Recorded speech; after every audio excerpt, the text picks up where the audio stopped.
नमस्ते दोस्तों, आप सभी का एक बार फिर से स्वागत है स्टडी जी के चैनल पे। दोस्तों, जैसा कि आपको पता है, आपके बीपीएससी का जुडिशरी का मेंस और एपीयू का मेंस पॉसिबली है, जो कि जुलाई या एंड ऑफ अगस्त तक होने वाला है या हो सकता है। I am not sure. So आपको पता है कि बीपीएससी के जुडिशरी के पेपर में साइंस का एक पेपर आता है जो कि 100 मार्क्स का होता है, जो अच्छी खासी वेटेज रखता है।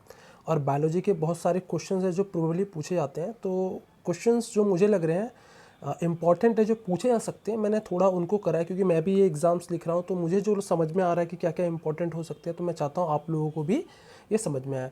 और इसी के साथ बीपीएससी का जो एपीयू का मेंस है, उसमें भी क्योंकि एक पेपर है ओनली जीएस का, सो उसमें 30 से 25 मार्क्स वी एक्सपेक्ट कि इसमें साइंस से आ सकते हैं, तो उसमें भी आपको हेल्पफुल है। ओके गाइज, सो हम डिस्कस करते हैं। ओके गाइस, तो सबसे पहले मैं बताता हूँ कि डिजीज़ कॉज बाय प्रोटोजोआ। तो आपको ये पता होना चाहिए कि प्रोटोजोआ होता क्या है। देखिए, प्रोटोजोआ अगर आप पढ़ोगे तो हमने पूरे एनिमल किंगडम को अलग अलग तरीके से क्लासीफाई किया था। आर्य विटिकर थे, जिसको कंट्रीब्यूशन जाता है, अगर पेपर में पूछा है who is responsible for the classification of kingdom, तो आर्य Whittaker is the name of the scientist. तो उसमें आप पढ़ोगे कि किंगडम मोनेरा है, किंगडम प्रोटोजोआ है। तो किंगडम प्रोटोजोआ बेसिकली क्या है कि किंगडम प्रोटोजोआ है जो ये बताता है कि ये एक प्रोकैरियोटिक सेल है, यानी कि सिंगल सेल होते हैं, और इनमें न्यूक्लियस प्रॉपर नहीं होता, यानी कि इनके जो सेल होता है उसमें न्यूक्लियस जो होता है डिफाइंड नहीं होता, प्रॉपर नहीं होता। यही खासियत होती है प्रोकैरियोटिक सेल की। तो इसके एग्जाम्पल होते हैं हमारे पास, जैसे कि अमीबा हो गया, इसके अलावा प्लास्मोडियम हो गया। ये सारे हमारे एग्जाम्पल है प्रोटोजोआ के। तो थोड़ा बहुत प्रोटोजोआ के बारे में भी आप एटलीस्ट पढ़ लेना, क्योंकि हो सकता है डायरेक्टली सवाल पूछ ले कि प्रोटोजोआ क्या होता है। ओके, सो इसी तरीके से हम अब पढ़ते हैं कि कौन कौन सी बीमारियां जो प्रोटोजोआ से होती हैं। और पहला है मलेरिया, ऑब्वियसली कॉमन है। और तो मलेरिया होता है, ऑब्वियसली एक बीमारी है, बट ये अफेक्ट किस ऑर्गन को करता है, ये क्वेश्चंस पूछ लेते हैं कई बार, तो लोगों को नहीं पता होता। आरबीसी, इसको हम बोन मैरो भी कह सकते हैं, और लिवर, क्योंकि लीवर जो है बेसिकली इस अफेक्टेड ऑर्गन होता है यहाँ पर। और ये ग्रेवयार्ड भी कहा जाता है लीवर को, ठीक है ना, ग्रेवयार्ड ऑफ आरबीसी, क्योंकि जो हमारे जितने भी सेल्स होते हैं जब डाई कर देते हैं तो ये कहाँ पे लाई कर देते हैं, दैट इज़ ऑन लीवर। और लीवर जो एक लार्जेस्ट ग्लैंड भी है, ठीक है। तो तीन तरह के 3-4 क्वेश्चन से बन गए। तो मलेरिया जो होता है वो हमारा अफेक्ट करता है किसको, रेड ब्लड सेल को, जिसको हम बोन मैरो भी कह सकते हैं, और लीवर को करता है। इसको जो पैरासाइट, पैरासाइट अब क्या होता है ये समझिए। देखिए, पैरासाइट का मतलब होता है कैरियर, ठीक है ना। यानी कि पैरासाइट का मतलब एक तरीके से कि कोई भी ऑर्गेनिज्म अपने आप को सर्वाइव करने के लिए दूसरी के बॉडी में रहता है और उससे न्यूट्रिशन को लेता है, उसी को हम पैरासाइट्स बोलते हैं। तो यहाँ पे प्लास्मोडियम जो है वो क्या पे यहाँ पे पैरासाइट है। और ये कैरियर किसके जरिए कैरी करता है इस बीमारी को, फीमेल एनाफिलस जो है इसको कैरी करता है। तो इस तरीके से 3-4 क्वेश्चंस आ गए जो आपको क्लियर कर लेगा। और एक और चीज़ जो कि मैं बताना चाहता हूँ कि मलेरिया जो है, सबसे पहले कंफर्म जो करा था कि malaria cause by malaria parasite, ये करा था हमारे रोनाल्ड रॉस ने, ठीक है। तो ये भी थोड़ा आप याद रखना, रोनाल्ड रॉस ने करा था, पेपर में पूछा जा सकता है। अब है हमारा next pyorrhoea. Pyorrhoea is also cause by ये प्रोटोजोआ, ठीक है। ये अफेक्ट करता है जो हमारे गम्स होते हैं, मसूड़े जो होते हैं, और इसको कॉज करता है वो होता है एंटा अमीबा जिंजाविलिस। याद रखना, नाम याद रखना कि कौन इसको कॉज कर रहा है, एंटा अमीबा जिंजाविलिस नाम का एक प्रोटोजोआ था जो अफेक्ट करता है पायरिया। अगर आप जनरली ज़्यादा मीठा खाते हो या रात को बिना ब्रश करके सोते हो, तो मोस्ट प्रोबेबली चांसेस है कि पायरिया हो सकता है। इसमें इसकी जो सिम्टम्स होते हैं कि आप सांस लोगे या बात करोगे तो आपके मुंह से एक ऐसी बदबू आएगी जैसे मानो कि बहुत चीज़, कोई चीज़ डिकम्पोज हो रखी हो। इसी तरीके से हमारा नेक्स्ट है स्लीपिंग सिकनेस। स्लीपिंग सिकनेस में क्या होता है, इंसान को बहुत नींद आती है, बहुत ज़्यादा नींद आती है, क्योंकि स्लीपिंग सिकनेस का जो इफेक्ट होता है वो सीधा हमारे सेंट्रल नर्वस सिस्टम यानी हमारे ब्रेन को करता है। और इसका जो पैरासाइट होता है वो ट्राइपोनोसोमा रिस्पॉन्सिबल होता है। और इसको कैरी करके कौन लाता है, कैरियर इसका क्या है, से फ्लाइज है। ये नाम याद रखना कि फ्रेंड्स कि हु इज़ द कैरियर, क्योंकि कई बार सरप्राइजिंगली पूछ सकता है, फैक्चुअल क्वेश्चन बहुत ज़्यादा पूछते हैं बिहार में। Next is the diarrhoea. Diarrhoea obviously ये एक food related, food borne disease भी है। गंदा खाना अगर खाते हो, ठीक है, मक्खियाँ बैठ जाती हैं, तो ऑब्वियसली बात है डायरिया जो होता है इसमें क्या होता है, लूज मोशन होने लगते हैं, पानी का बॉडी डिहाइड्रेट करने लगती है, वॉमिटिंग होती है, और ये इंटेस्टाइन को हमारा अफेक्ट करता है, यानी कि हमारे आंत जो होते हैं, इंटेस्टाइन, इनडायरेक्टली पेट कह सकते हो, ठीक है, but it is not a pet. Intestine का मतलब ही होता है, जब आप पढ़ोगे कि तो हमारे स्टमक के नीचे एक स्मॉल इंटेस्टाइन होती है, एक लार्ज इंटेस्टाइन होती है, जिसका डाइजेशन में बहुत बड़ा रोल होता है। और हमारा पूरा डाइजेशन जो होता है वो स्मॉल इंटेस्टाइन में पूरी तरीके से क्या होता है, कंप्लीट होता है डाइजेशन। सो ये हमारे इंटेस्टाइन को ही अफेक्ट करता है। और इसका जो बैक्टीरिया, जो नॉट बैक्टीरिया, इट्स प्रोटोजोआ, जो रिस्पॉन्सिबल है वो है एंटा अमीबा हिस्टोलिटिका। ये नाम आप ज़रूर याद रखना दोस्त, क्योंकि पेपर में पूछ लेते हैं और पूछे जाते हैं। अब इसी तरीके से हमारा कालाजार में क्या होता है कि बोन मैरो यानी कि जहाँ हमारे खून बनते हैं, जहाँ पे आरबीसी बनता है, ये सीधा उसको अफेक्ट करता है। अब होता क्या है कि ऐसे केसेस में इंसान के अंदर खून की उल्टियाँ हो सकती हैं पहली बात तो, और उसको वो गिर सकता है, कहीं भी चलते चलते गिर जाएगा, क्योंकि उसकी बॉडी में इतनी जो जो हमारा आरबीसी होता है उसका रेप्लिकेशन ना होकर उसका डिप्लीशन स्टार्ट हो जाता है, और इसके लिए रिस्पॉन्सिबल होता है लेशमेनिया डोनोवानी। ये नाम जरूर याद रखना पेपर में, क्योंकि ये नाम ही है जो आपके लिए इंपॉर्टेंट है। तो पूछ लेगा कौन है कैरियर, सेंटराइज का कैरियर है। तो ये तो हमने पढ़ लिया। अब हम पढ़ते हैं बैक्टीरिया। देखिए बैक्टीरिया जब अब नाम आ रहा है तो आपको पता नहीं चाहिए बैक्टीरिया क्या होता है। ये सिंगल सेल ऑर्गेनिज्म होते हैं, ठीक है ना। ये किंगडम मोनेरा में लाई करते हैं, ये प्रोकार्योटिक होते हैं, ये आपको थोड़ा बहुत पता चाहिए। Who is the father of bacteriology, study of bacteria is not bacteriology. तो इनके जो फादर है हम कहते हैं एंटनी वॉन ल्यूनहॉक को फादर ऑफ बैक्टीरियोलॉजी कहा जाता है, ठीक है। इनके शेप्स क्या होते हैं थोड़ा थोड़ा पढ़ लेना, क्योंकि देखिए आपको अच्छा आंसर लिखना है, आपको बेस्ट आंसर लिखना है, so that you can grab as much as marks. अब इसमें हम पढ़ते हैं कुछ कॉमन जो disease cause by the bacteria. वो है टेटनस। हम देखते हैं कि कई बार हमें चोट लग जाती है तो ओपन चोट होती है, ठीक है, लोहे से लग जाते हैं, हम कहते हैं टेटनस का इंजेक्शन लगवा ले। ये इसलिए कहते हैं क्योंकि ओपन वुंड में चांसेस हैं कि बैक्टीरिया उस वुंड से जो कटा है, खरोच है, वहाँ से एंटर करेगी, आपके सीधा ब्लड से होते हुए आपके नर्वस सिस्टम में अफेक्ट करेगी, यानी कि आपके स्पाइनल कॉर्ड को और आपके नर्वस सिस्टम को ये अफेक्ट कर सकता है। और इसके लिए कौन रिस्पॉन्सिबल है? इसके लिए रिस्पॉन्सिबल है दैट इज़ क्लॉस्ट्रीडियम टेटानी इस जो कि रिस्पॉन्सिबल है। इसी तरीके से कोलेरा है, इंटेस्टाइन अगेन आंतों को करता है ये इफेक्ट, गंदा खाना खाने से, गंदा पानी भी पी लिया अगर आपने, तो उस केस में विब्रियो कोलेरा नाम का बैक्टीरिया होता है जो रिस्पॉन्सिबल होता है, हमारे खाने में जाता है और ये क्या करता है, एंडोटॉक्सिन नाम का एक टॉक्सिन होता है जो प्रोड्यूस करता है, जो कि इंसान के लिए कई बार जानलेवा भी हो सकता है। कोलेरा में अगेन वही, इसमें भी डिहाइड्रेशन होती है, ज़्यादातर बॉडी से पानी का लॉस बहुत तेज़ी से होता है। नेक्स्ट है हमारा टाइफाइड, कॉमन बीमारी है, ये भी इंटेस्टाइन को अफेक्ट करता है। इनके अफेक्टेड ऑर्गन है, ठीक है, और ये सल्मोनेला टाइफोसा, कह लो इसको सल्मोनेला टाइफी भी कहते हैं, ठीक है। तो सल्मोनेला टाइफी कह लो या सल्मोनेला टाइफोसा कह लो, both are the same thing. ये इसके लिए रिस्पॉन्सिबल है। ट्यूबरक्लोसिस, यस बहुत इंपॉर्टेंट है। अभी आप लोग कोरोना में देख रहे थे कि निमोनिया, ट्यूबरक्लोसिस, कोविड सब एक साथ आ रहा था, क्योंकि क्या होता है कि ट्यूबरक्लोसिस का जो इफेक्ट होता है वो हमारे लंग्स को करता है। ट्यूबरक्लोसिस जब हम बात करते हैं तो इसका मतलब है इसके लिए एक बैक्टीरिया है जिसको बोलते हैं माइकोबैक्टीरियम ट्यूबरक्लोसिस।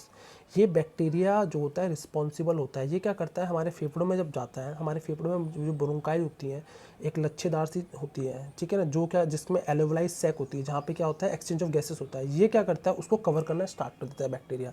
अब जिसके वजह से क्या होने लगता है कि ऑक्सीजन जो है वो हमारे लंग्स उतने ऑक्सीजन को नहीं ग्रैब कर पाते और इंसान की डेथ होने की तरफ इंसान बढ़ने लगता है।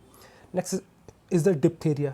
अगेन ये रेस्पिरेटरी ट्यूब को हमारे इन्फेक्ट करता है और इसके लिए कॉर्नी बैक्टीरियम डिप्थेरी नाम का बैक्टीरिया रिस्पॉन्सिबल है। अब है प्लेग, लंग्स को इफेक्ट करता है और इसके लिए पास्चुरुला पेस्टिस नाम का जो बैक्टीरिया है रिस्पॉन्सिबल। इनके नाम आप रट लेना क्योंकि सवाल बहुत फैक्चुअल आने वाला है, अगर आएगा तो फुल नंबर मिल जाएंगे। निमोनिया बच्चों में ज़्यादातर होता है, बड़ों को भी होता है, लंग्स को अफेक्ट करता है और इसके लिए डिप्लोकोकस निमोनिया नाम का एक बैक्टीरिया है, ये रिस्पॉन्सिबल होता है। ऐसी है लेप्रोसी, लेप्रोसी में क्या होता है नर्वस सिस्टम और स्किन को अफेक्ट करता है ये, और इसके लिए माइकोबैक्टीरियम लेप्रे नाम का जो बैक्टीरिया रिस्पॉन्सिबल है। नेक्स्ट है गोनोरिया एंड सिफिलिस। देखिए gonorrhoea syphilis both are STD means sexually transmitted disease है। तो अनसेफ अगर सेक्चुअल कोई इंटरकोर्स करता है तो बहुत चांसेस है कि ये बैक्टीरिया उसकी बॉडी में एंटर कर सकती है थ्रू यूरिनरी पाथ। तो urinary path in the sense कि ये एंटर करने का भी रास्ता होता है और ये इसका एक हम कह सकते हैं इफेक्ट भी करता है जो ऑर्गन को। तो गोनोरिया जो होता है निसेरिया गोनोरी नाम का बैक्टीरिया रिस्पॉन्सिबल होता है और सिफिलिस के लिए ट्रिपोनिमा पैलिडियम होता है। ये पेपर में ये भी सवाल आ सकता है, name any two STD sexually transmitted disease, तो उसमें आप एड्स का नाम दे सकते हो, उसमें आप गोनोरिया का भी नाम दे सकते हो, सिफिलिस का नाम दे सकते हो। तो ये तो हमने पढ़ लिया कि प्रोटोजोआ और बैक्टीरिया से कौन कौन सी बीमारियाँ होती हैं। अब हम पढ़ते हैं कि वायरस से कौन सी होती हैं। देखिए वायरस से होने को तो बहुत होती हैं, बट मैंने कुछ कॉमन लिया है, जैसे पोलियो। पोलियो जो होता है हमारे बैकबोन को का लोअर पार्ट है, उसको पूरी तरीके से जो नर्व्स होती हैं, जो हमारे स्पाइनल नर्व्स जो स्पाइनल कॉर्ड से एमर्ज होती हैं, जो कि 31 पेयर्स की होती हैं, ये उसको क्या करता है पूरी तरीके से पैरालाइज कर देता है। इसलिए इंसान का जो लोअर पोर्शन होता है हिप का, वर्टिब्रल कॉलम का, वो आप देखते हो वो चलने में उसको दिक्कत आती है और जो उम्र भर वो नहीं चल पाता। तो इसलिए पोलियो हम कहते हैं ना कि बच्चे को पोलियो ड्रॉप्स पिलानी चाहिए, वो इसलिए पिलाई जानी चाहिए। और इंडिया में पोलियो 2014 में, याद रखना 2014 मार्च में इंडिया को पोलियो मुक्त घोषित कर दिया गया है। इसके लिए पोलियो वायरस रिस्पॉन्सिबल है। इन्फ्लुएंजा, जिसको हम कॉमन फ्लू भी कहते हैं, ये हमारी बॉडी को किसी भी पार्ट को इफेक्ट करता है और अगर सिचुएशन ज़्यादा डिटीरियोरेट होती है तो ये लंग्स को बहुत जल्दी इफेक्ट कर सकता है। इसके लिए माइक्सो नाम का वायरस रिस्पॉन्सिबल है। एक और मैं आपको चीज़ बता दूं कि कई बार कॉमन कोल्ड और फ्लू की भी बात होती है, तो कॉमन कोल्ड के लिए एडिनो वायरस नाम का वायरस रिस्पॉन्सिबल होता है, जिसमें आपको सर्दी जुकाम लगती है।